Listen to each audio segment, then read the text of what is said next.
As I often do, we've been kind of talking in more or less military analogies and themes. Just to recap a little bit, all of this chaos, and it really is chaos that we're seeing in such an unusual way. When you look back through history up to our own time, it's amazing that today we can see what's going on pretty much in the whole world, every one of us, in our own living room.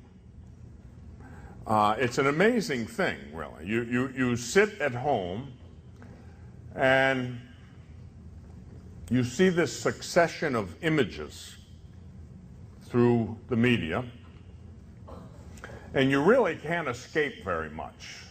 The suffering in Iraq or Lebanon or Israel or Afghanistan or Africa, so many places. There it is in living color in your living room. All the blood and gore, murder and mayhem. It's like a perverse form of entertainment. It has something to do with the news sometimes, I suppose. But sometimes you wonder, it's like entertainment. The cable news networks, for instance, it's almost like they don't put what the most important news is all the time. They put what they think will increase their ratings or sell advertising space. The last couple of days, that sad, unfortunate story of the John Benet Ramsey case, the little girl. Sure, they all clamor. It's like a feeding frenzy, It's like if you go to the aquarium and you see the shark tank, it's like throwing in a fish for the sharks. I mean, they all converge on it and rip it to pieces. It's a strange society that we live in. And all of this chaos in the various forms that it may take, it can all be traced back to that interior battle, that spiritual combat that rages inside of individual human beings. And that's where it can always be traced back to. Like John Paul II said, all the divisions in the world can be traced back to one division. And that's the division inside individual human beings. And that division, we have a name for that. That's called sin.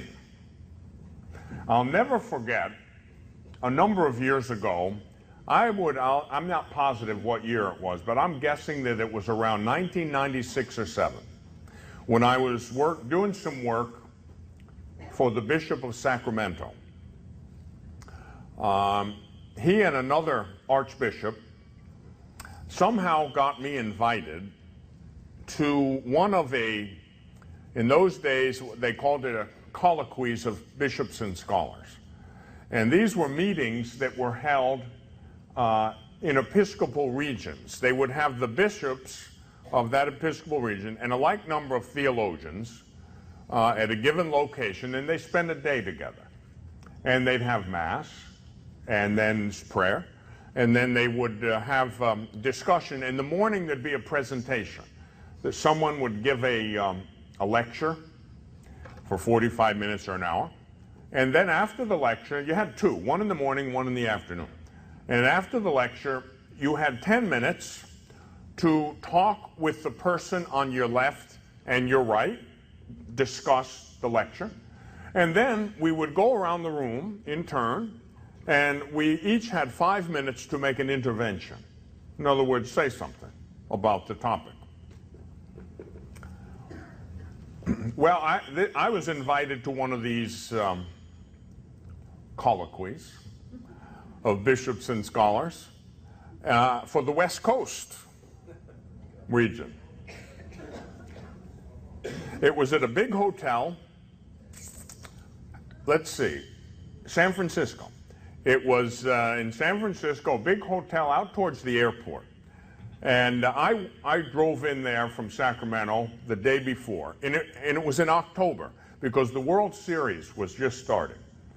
And I went early, and I ate dinner alone. Nobody was there yet at the hotel. I ate dinner alone. Then I went up to my hotel room, and it was a real nice, one of these atrium-type hotels. You know, it has the inside. The elevator is glass, and you can see all that. It looks like a jungle with, you know, forest animals and birds and so forth. You know, nice place. And I wanted to catch I think it was the first or second game of the World Series. And so this was the big hotel where all the bishops and scholars were going to have their meeting. I went up and I turned on the television, and instantly out came outright pornography. And I don't mean that in a watered-down sense that it was just bad stuff like you see on HBO or something.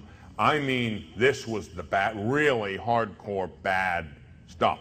There it was, right on the television screen. And I mean, didn't have to look for a special channel. It just jumped right out at you.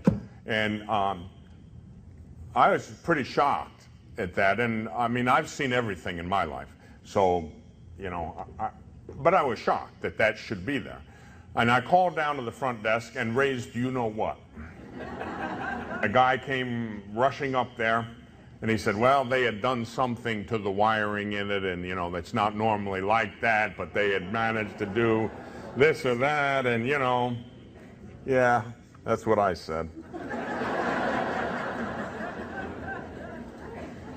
Anyway, that's how the colloquy began.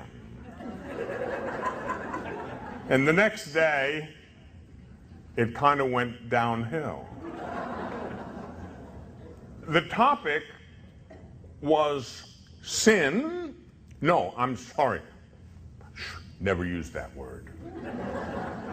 Moral theology in the light of Veritatis Splendor. That's one of John Paul's encyclicals. Means the splendor of truth. Moral theology in light of the encyclical Veritatis Splendor and the Catechism of the Catholic Church. Now that's a good topic. That's pretty interesting. I held a great deal of hope in store for that one. Well, the guy gives the lecture in the morning, and you know, then all the commentary, and I sit there listening. Now there's, I believe, 13 bishops were there, and a like number of theologians. And at one point, the presenter of the talk, who is a professor of theology at a seminary in Southern California that shall remain nameless. There aren't a large number of them, so I suppose you could guess that. Among other things, he said, we must never mention sin. Never mention sin. We don't talk about sin anymore. We don't, you know, sin is not something, that's an antiquated term. You can speak of bad choices or emotional immaturity or this or that, but never speak of sin in the church. When it was my turn, guess what I talked about?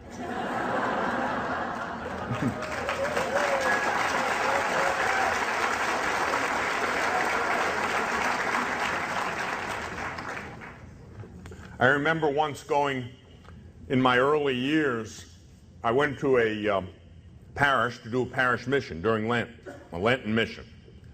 And the pastor of the parish picked me up at the airport. He was a very nice man, and they usually are. And he was kind of nervous. And now this is way back, probably in the mid-90s. I wasn't really established yet. I wasn't known to large numbers of people. But still, my reputation had begun to precede me.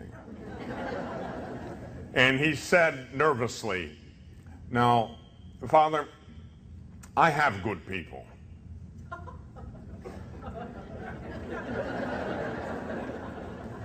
That was my immediate reaction. I have good people. Don't talk about sin.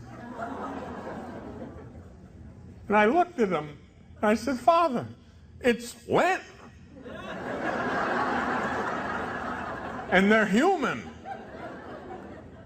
What am I going to talk about if I don't talk about sin and grace, good and evil, truth and lies, life and death? That's what I talk about. That's what the church talks about. Until we develop this silly penchant for talking about nothing and calling it something.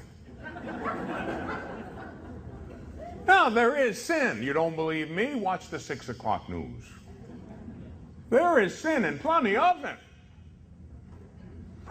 But here we had a gathering of all of the bishops and theologians. And you know, I thought I'd fall out of my chair when he said that, and I figured everybody else would too, and I looked. Not a raised eyebrow. Took it right in stride. And a number of other things too, a lot worse than that.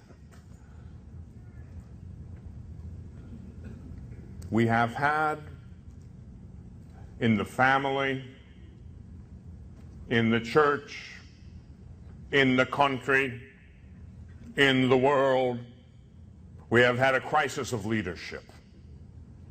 And this crisis runs deep, and it runs very broadly. Terrible crisis of leadership.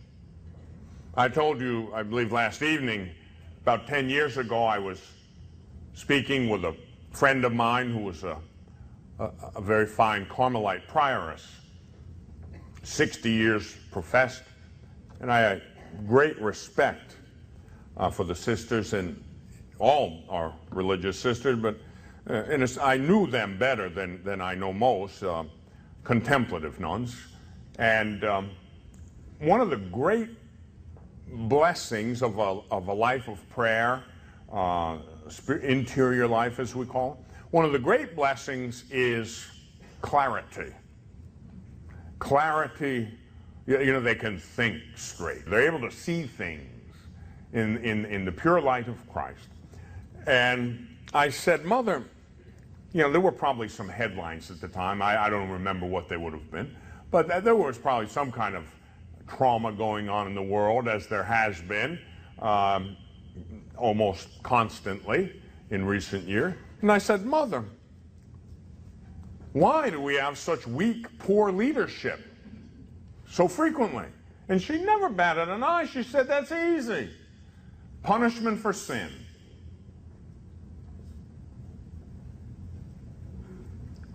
Now, it hit me immediately that she was right. I didn't have to ask questions about that. I just knew she was right.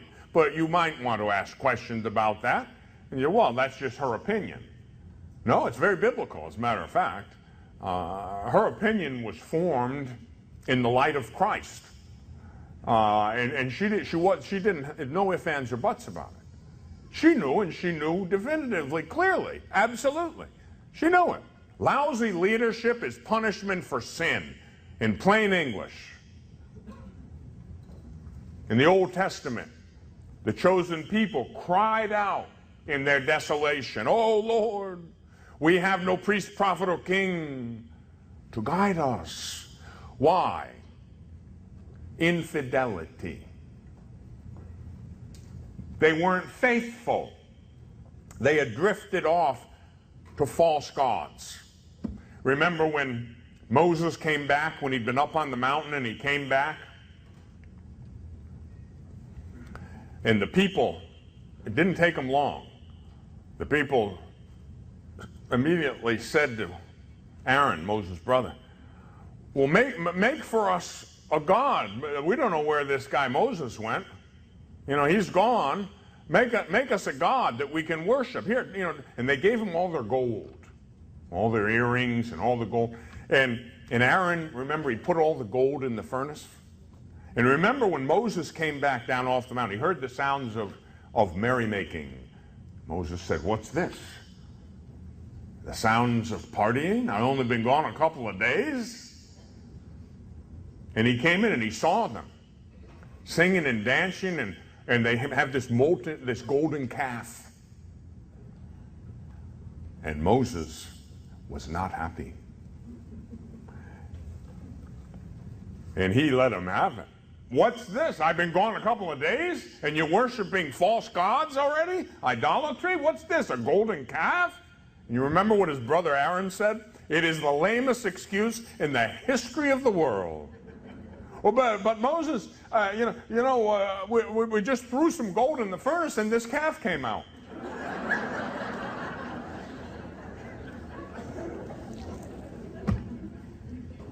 Leadership is a blessing. Leadership is a huge blessing. Good leadership. Bad leadership is a curse. Worse than your worst nightmare. Back in the 60s, a lot of Catholics, well, you remember the 60s now. I was in high school and college in the 60s. And the 60s was the I gotta be free, I gotta be me generation. Right? The 60s was, Woodstock, shaking off the shackles of convention, rebellion. And this carried all over into the church, too. I remember preaching in Winnipeg, Canada, a few years back, and it just happened to be the 33rd anniversary of Humanae Vitae, and also the 33rd anniversary of the Winnipeg Statement, which I didn't remember what that was when I landed, because for the first time in my life, I got treated as though I were a terrorist in Winnipeg. I think they thought I was a drug smuggler or something. And anyway, by the time I got to the conference, there was a bishop in the conference room, and he was one of the original bishops, and I said, "Oh, I can't believe how much trouble I've had getting here." He said, "Well, you know where you are, don't you?" I said, "Yeah, Winnipeg." He said, "Well, you know what that means, don't you?" "No." And then he reminded me, this is the 33rd anniversary of Humanae Vitae, the 33rd anniversary of the Winnipeg Statement. That's where the vast majority of Canadian bishops signed a statement that came to be known as the Winnipeg Statement, which basically said Paul VI had erred in his encyclical, Humanae Vitae, on the teaching on human life, about artificial contraception and abortion and so forth. A vast majority of the Canadian bishops signed this. In writing, they put their names. "No, we repudiate. We reject the teaching of the Pope." And I was there for the 33rd anniversary. This bishop was one of 5 bishops who didn't sign that. And he'd been at the Vatican for some time, and he wrote a letter. This was just a couple years ago, on the 33rd anniversary, wrote a letter to the bishop. And he asked them, he said, "Brothers, on this great occasion, why don't we use this to make a statement to the faithful that we made a mistake 33 years ago. Made a mistake. Hey, to err is human. We make mistakes. That can happen. So let's set it straight now. Let's just say, hey, Paul VI was right. Matter of fact, he was prophetic in writing his encyclical on human life. They said no. They wouldn't do it. Good leadership is a blessing beyond calculation, and bad leadership is a curse. We get, very frequently, we get what we deserve. People clamored back in the 60s. Don't tell us what to do. Remember, got to be free, got to be me. Don't tell us what to do. Keep the Pope out of our bedroom, they used to say. That was the battle cry. Watch what you ask for. because what you might get is teachers who tickle your ears. What you might get is one of the worst curses you can imagine. A teacher who will confirm you in your sins. Can you imagine anything worse than that? Someone in teaching authority who would confirm you in your sins. Imagine a man up to his neck in quicksand, and through some kind of evil alchemy, you change the quicksand into concrete, making it impossible for him to get out. A leader who will confirm you in sin is doing the devil's work. Period. Exclamation point. Leadership. What is it, though? You know, you can learn from all spheres of influence. Now, throughout my life, I've been involved in various things. When I was younger, athletics. I was involved in the military for a while. I was even in law enforcement for a while. I was in the corporate world for a while. Now I'm in the church. So I have a certain amount of experience in a broad spectrum of human endeavors. And I think by now, at the age of 60, I've learned a few things that could be useful. One of the things I've learned is across all these different disciplines or spheres of activity, there are certain principles that are exactly the same. The principles that you can use to prepare a football team to win the Super Bowl are very much the same as the principles you can use to have a fabulously successful corporation or military unit or just about anything. There's one thing I know for sure. No blood, sweat, and tears, no victory. No sacrifice, no victory.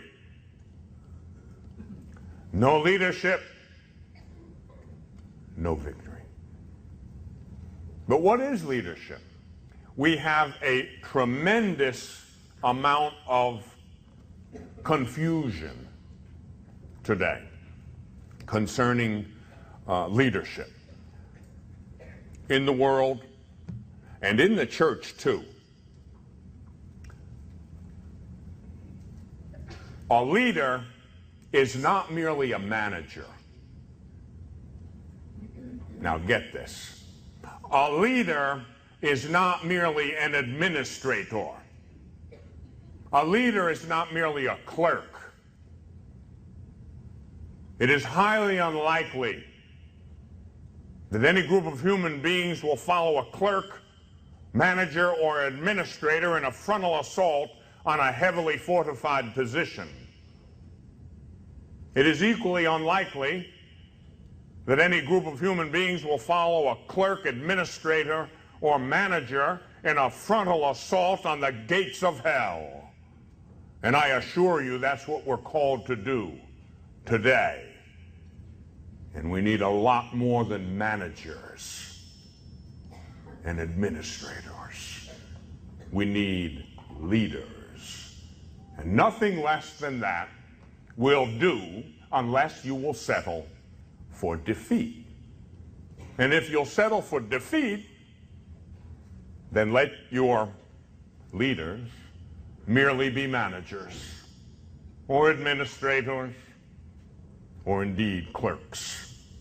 Hard to get a military unit to follow a clerk in a frontal assault on a heavily fortified position. Basic premise, starting point. Absolute assertion. The greatest leader who ever lived was Jesus Christ. There was never a leader more courageous, more effective than the Lord Jesus Christ. But what did he do, basically? He took ordinary people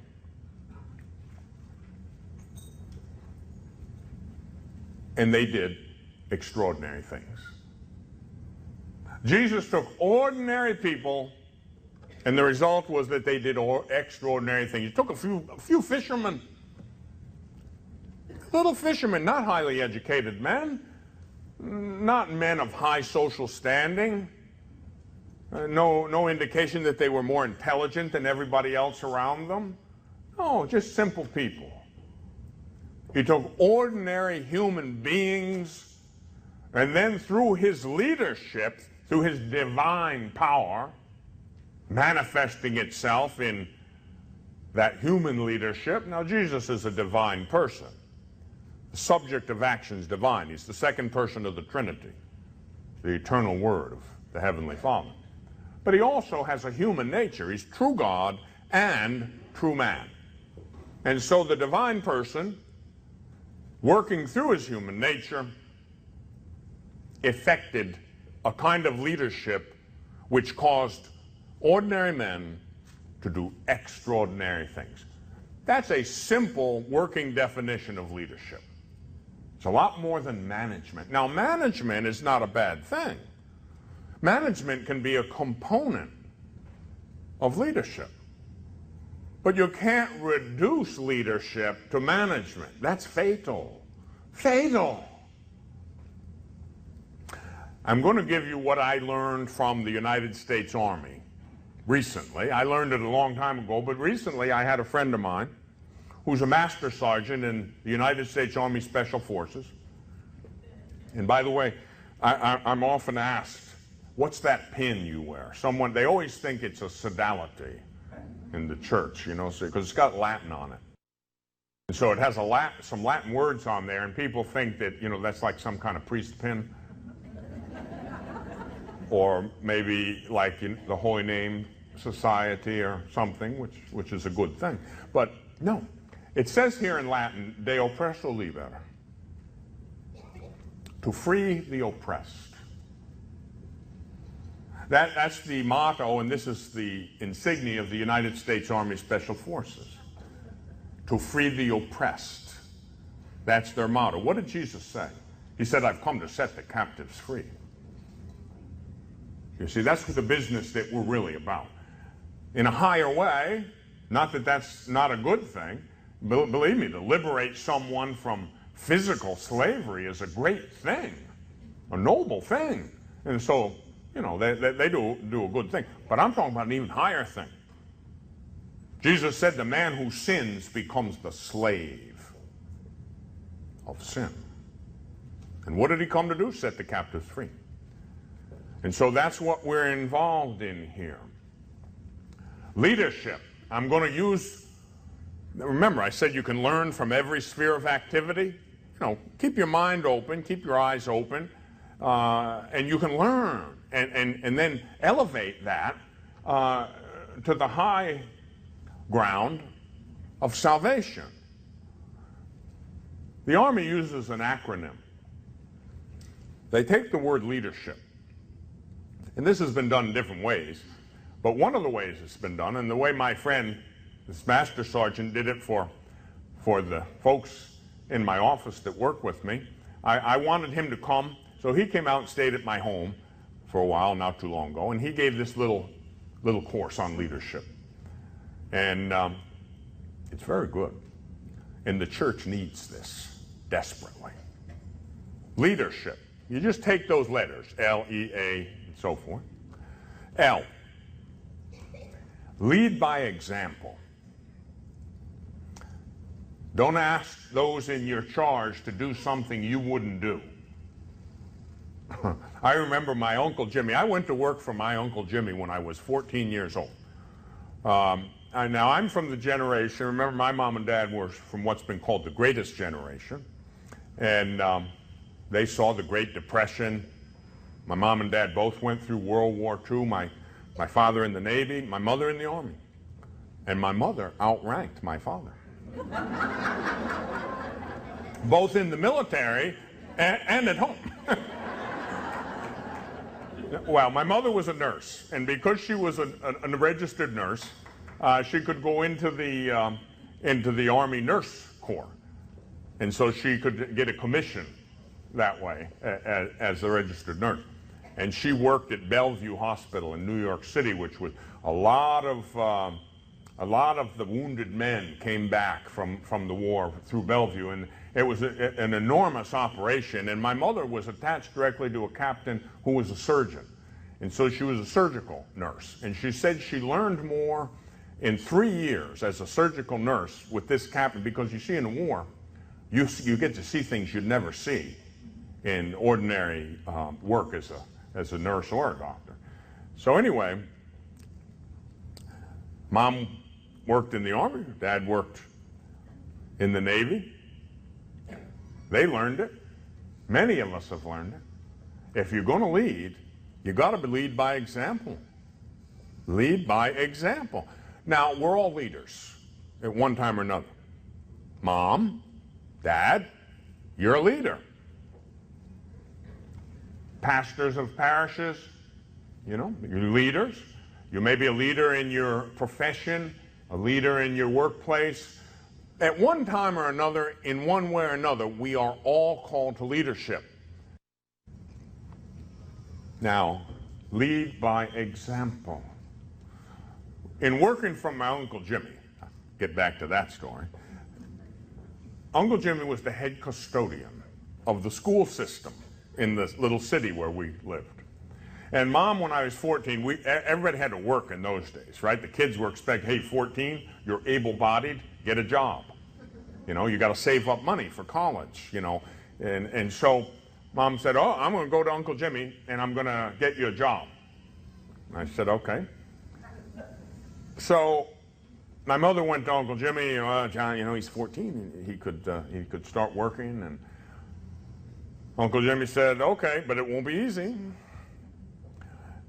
In those days, nepotism was not something that you wanted to be criticized for. So Uncle Jimmy hired me, and then he made me work harder than any dog in history. Now, Uncle Jimmy was in charge of all the schools in town. I don't remember how many there were, but lots of them. And so in the summer, they had, major cleaning projects in the school system. Uncle Jimmy gave me 2 jobs. Everybody knew I was his nephew. He gave me the most difficult job, the dirtiest job, and the most dangerous job. I cleaned every boiler in every school all summer long. And how that worked is, what a boiler is. They had mostly oil-fired boilers. Yeah. And when the oil burns, it creates soot, right? And after a while, that gets on the sides of the boiler inside.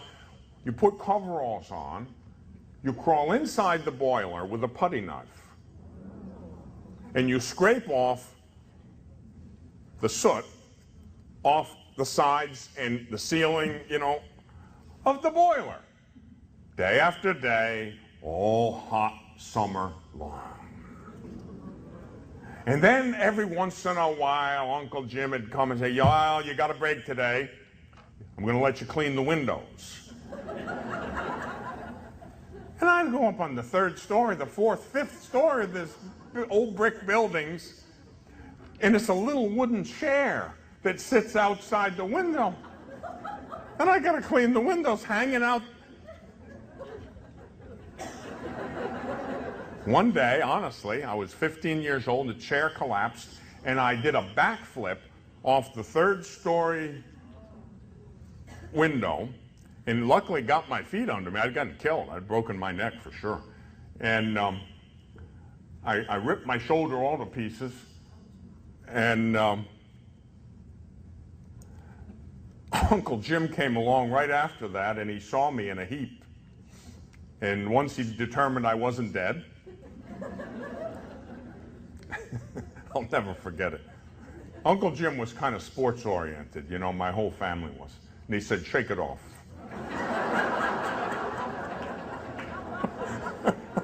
Like, you know, no big deal. It's only 3 stores, could have been 6. Shake it off.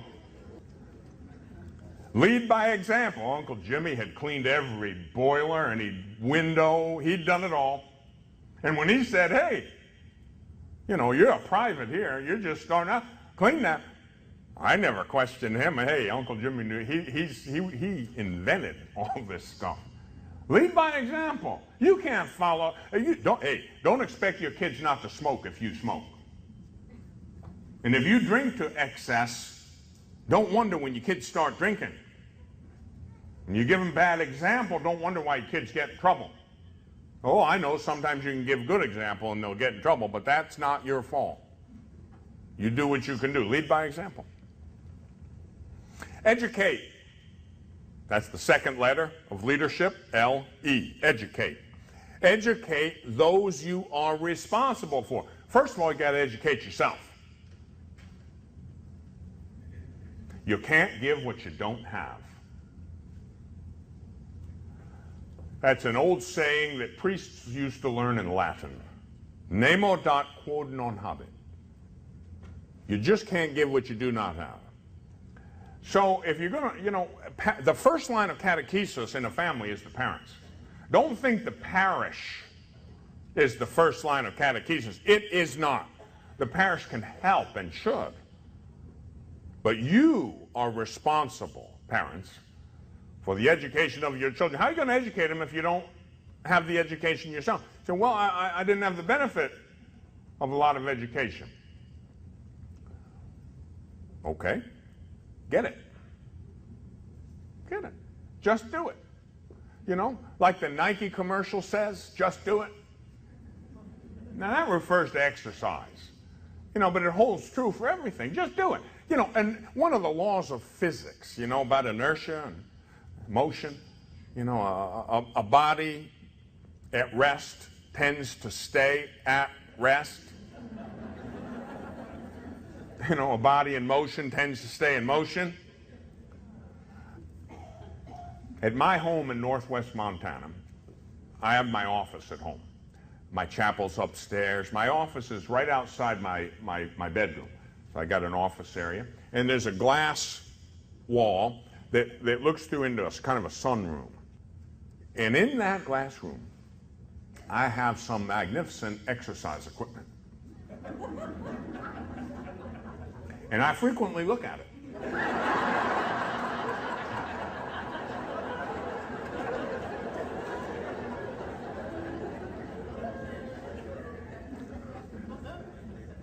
And I many times thought, wow, I bet if somebody used that stuff, you could really get in shape.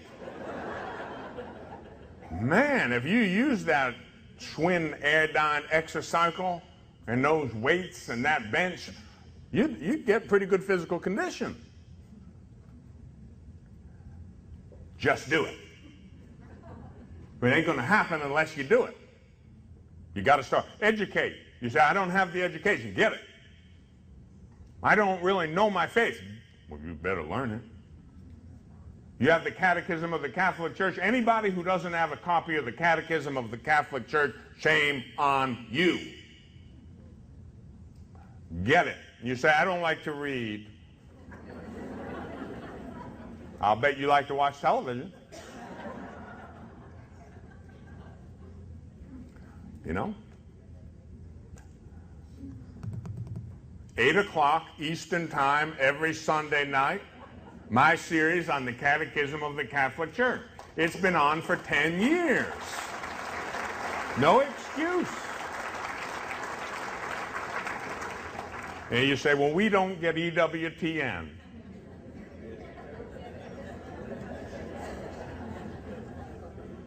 Get it. Well, we don't have cable. Get a dish. You know, I mean, I have one. I got 150 channels. Ain't nothing on, but I got 150 channels. You know, I get EWTN, and I'm on a couple other networks too. Learn your faith. whatever it takes. Read the catechism, listen to an audio tape, a CD, a DVD. That's 48 hours of the teaching of the Catholic Church, and I stand behind it. It is the only thing of its kind in depth and scope in the entire world.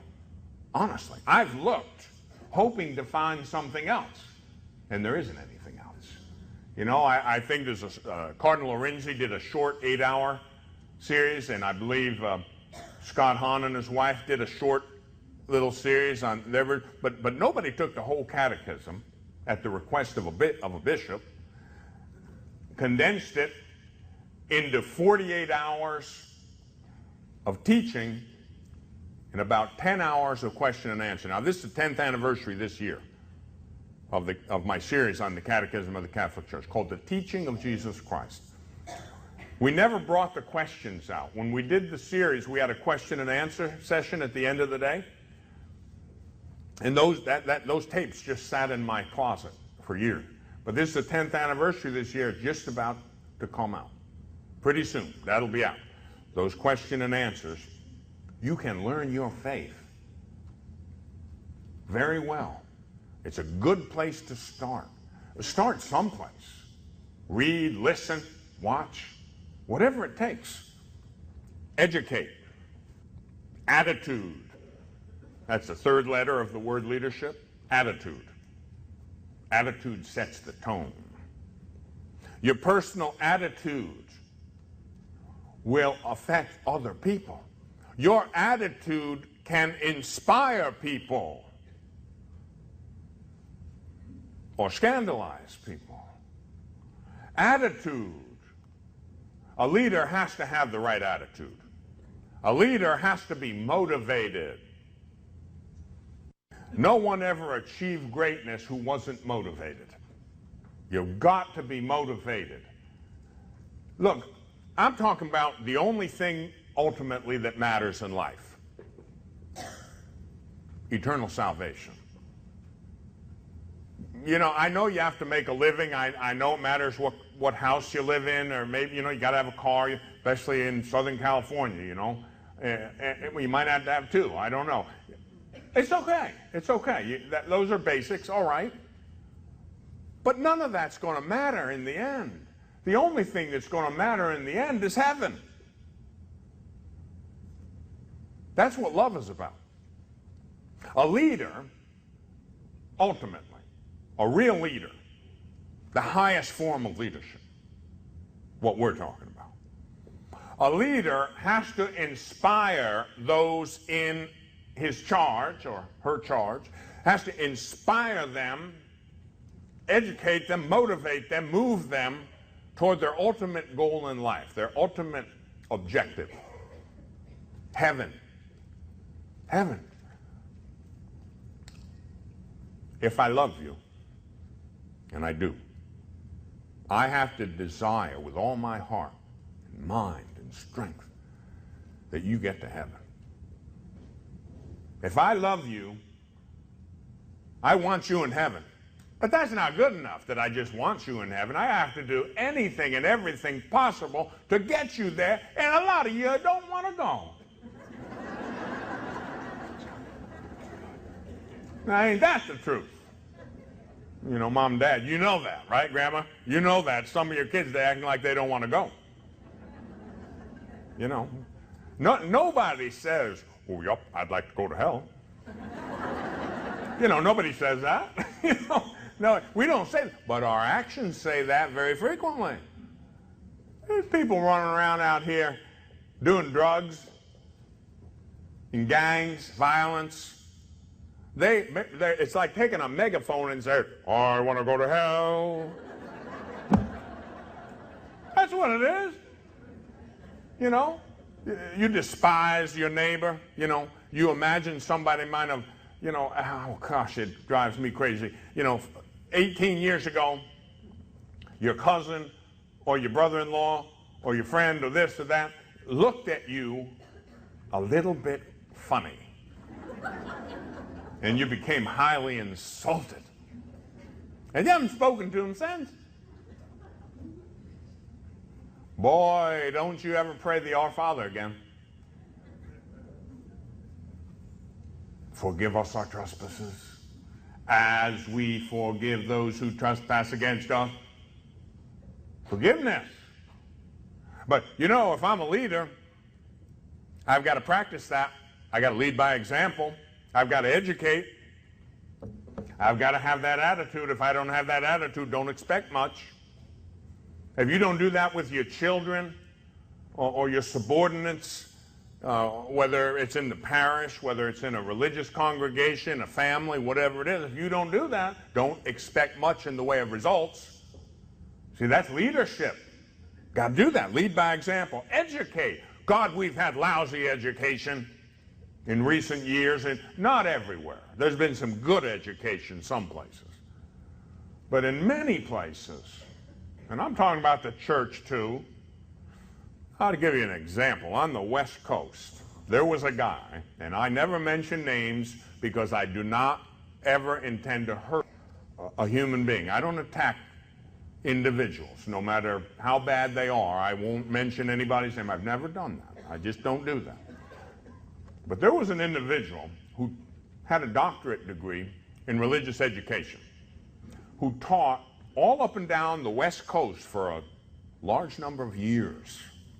Then he went over on the East Coast, and he actually ended up in my home parish.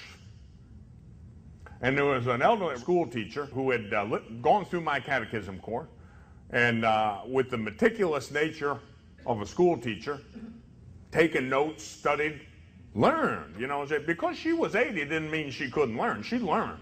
You better believe she learned. She had a good attitude. She was a leader. Well, she went through that, thinking maybe she could learn some more.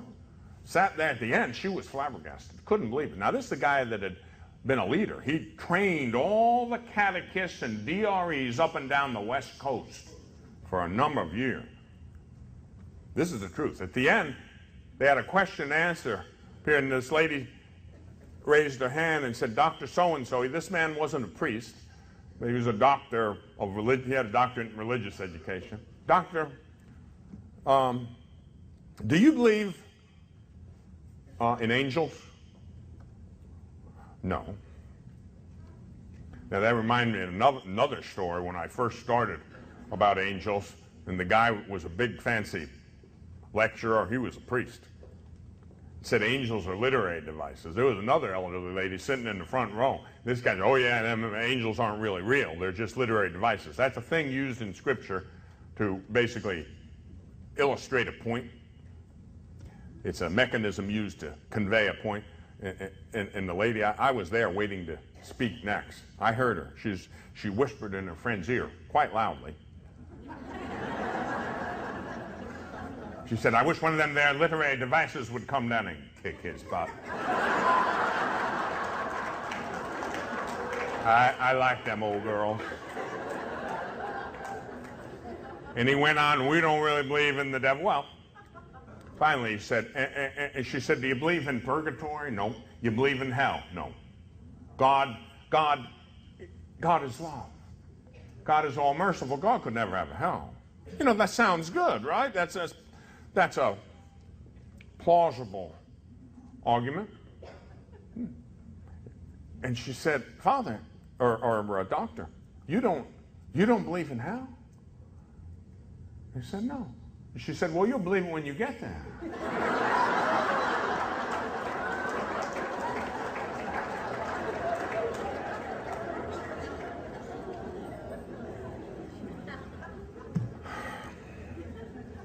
Attitude. Got to have the right attitude. Be motivated. Let me tell you why we've had a mess in the church and in the world. Nobody's motivated. Just kind of go with the flow. Dead bodies float downstream. Don't go with the flow. Discipline. No discipline, no victory. Period. If you're an athlete, military commander, corporate CEO, pastor of a parish, religious superior, mom or a dad, whatever you are, whatever your leadership capacity, remember this. No discipline, no victory. You can't win without discipline. And at first, that means self-discipline to start with. You know, you've got to be a disciplined person. You know what it means to be a disciplined person? You know, there's a lot of things I don't like to do. I make myself do them. I don't like getting up at 3 a.m. Friday morning to go through the joy of airport security. I don't like it. I do not like it, and I like it less every year. I give myself an order. Do it. Get up. Go. Yes, sir. That's it, man. Discipline. And that starts with self-discipline. Now, if you are a mom or a dad, you have to have a certain amount of discipline in your house. Now, I'm sorry, but I come from the old days. I am old school. Now, I know you can't be overbearing. You don't want to crush their spirit. You know, you don't. There's a line here. But there's got to be discipline in the home. I was in a supermarket one day, a few years ago, and some kid was having he was cursing out his mother. Honest. This kid in the supermarket was using language with his mother. It was none of my business. I wanted to grab him by his narrow neck and choke him. If I had ever used language like that, in the first place, I wouldn't have had to wait for my father to kill me. My mother would have killed me. That's totally unacceptable. And if you let it happen, shame on you. Oh, maybe the kid will divorce you. He could call up Child Protective Services. My mother or my father is abusive, you know. Man, I guess it started with Dr. Spock, you know. He said, oh, we should never discipline our children. We should never hit our children. We could warp their little personality. Man, I could hear my Italian grandmother now warp his little...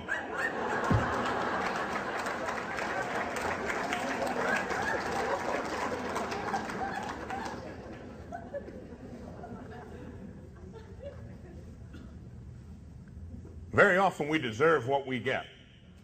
We've abdicated our authority in recent years, and our authority has been compromised, whether it's parents or anything else.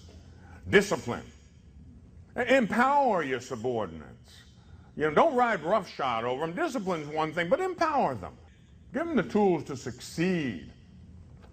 You wouldn't send a soldier into battle and not give him his equipment.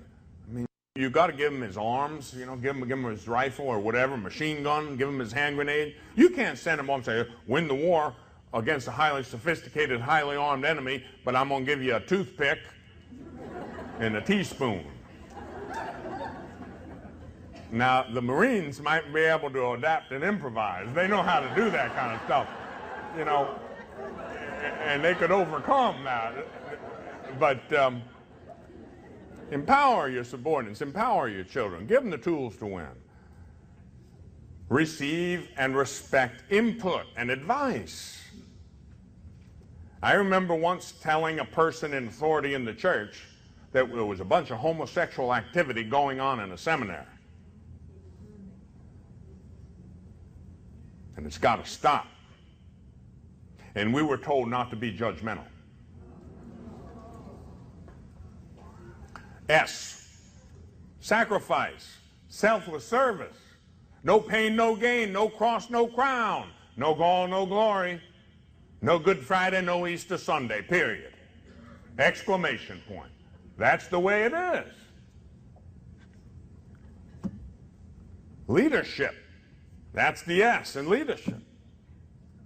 H, humility. Gosh, I can and have often given 1-hour talks. I could give an entire university level course on humility. I'll synthesize it for you because I'm running out of time. No humility, no holiness. No holiness, no heaven. That's simple enough for you? That's what you call in-your-face truth. No humility, no holiness. You can't be holy without being humble. No humility, no holiness, no holiness, no heaven. That's the sermon on humility. Now, I mentioned earlier how humility is the acknowledgement of truth, who God is, who I am. I'm little, he's big. He's everything, I'm nothing. But he loves the nothing.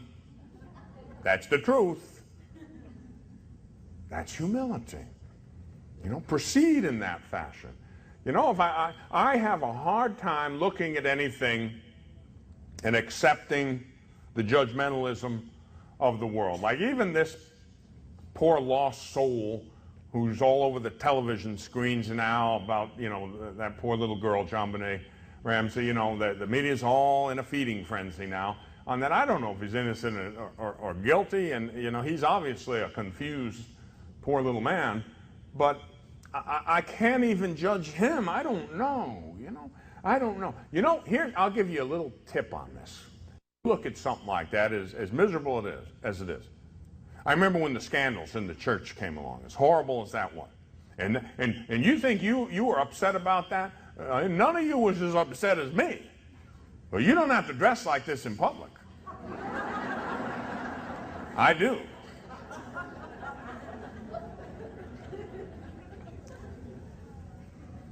I was very upset about that, but finally I had to come to the realization, hey, except for the grace of God, there go I.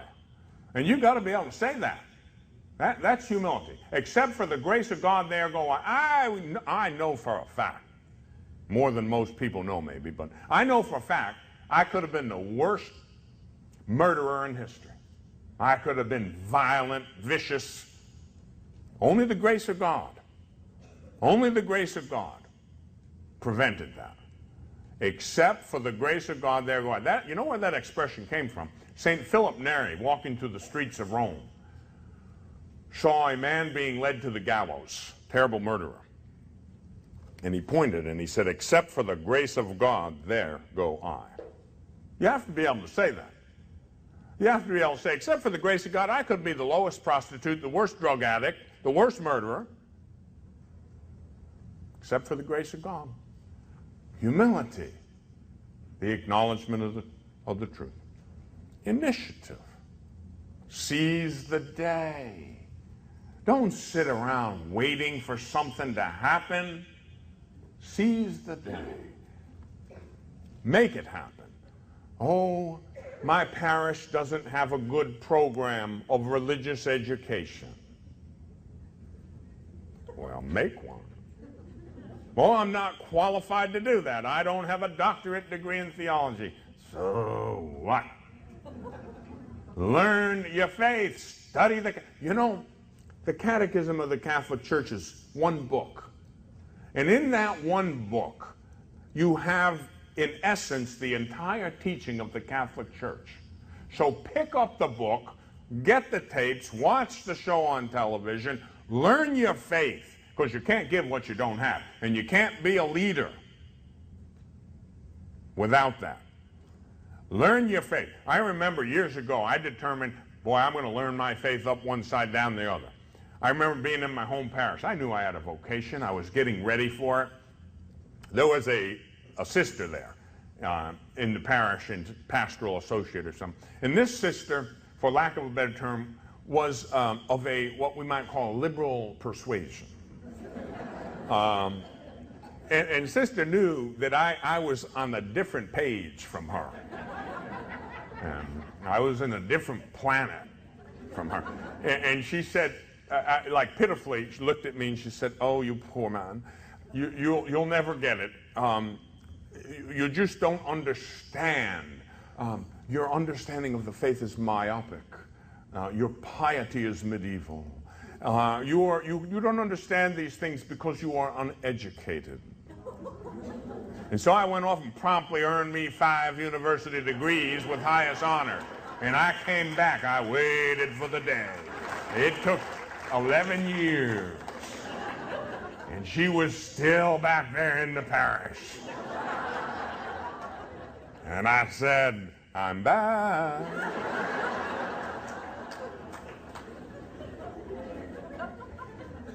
I done got educated. He said, no, your education's too conservative. And she dismissed that. I got thrown out of a religious order because of a dispute over the Holy Eucharist. Because some of them there didn't believe that Jesus is truly present on the appearance of bread and wine. I got thrown out of there. They said, he's just a big-mouthed novice. And now they watch me on television.